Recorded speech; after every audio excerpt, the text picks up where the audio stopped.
আসসালামু আলাইকুম। আজকে আবার চলে আসলাম একটা নতুন ব্লগ নিয়ে। এখন যাচ্ছি ছেলেদের মাদ্রাসা থেকে আনতে।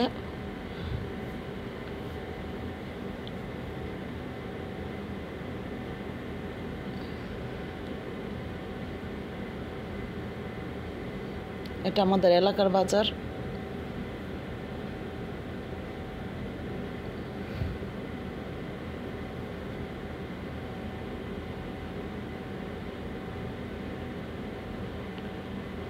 ছেলেদের মাদ্রাসা চলে আসছি, এখন ছেলেদের নিয়ে বাড়িতে যাব।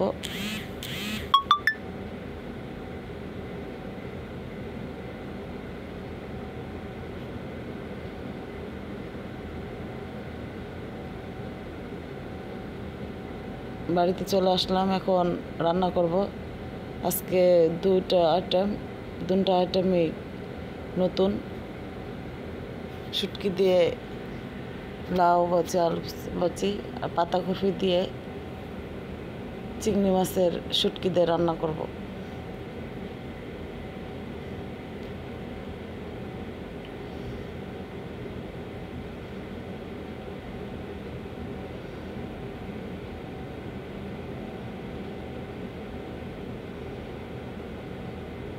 পাতাকপিটা আমি প্রথমে সিদ্ধ করে নিলাম, তারপর কাঁচামরিচ পেঁয়াজ ভেজে নেব, তারপর চিংড়ি মাছগুলো ভেজে নেব।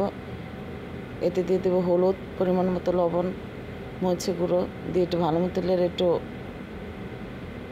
ভালো মতো কষিয়ে পরে দিয়ে দেবো পাতাকপিগুলো। এখন পাতাকপিগুলো আমি ভালো মতো ভেজে নেব। ভালো মতো ভাজা হয়ে গেলে আমি ধনে পাতা দিয়ে দেবো এখানে।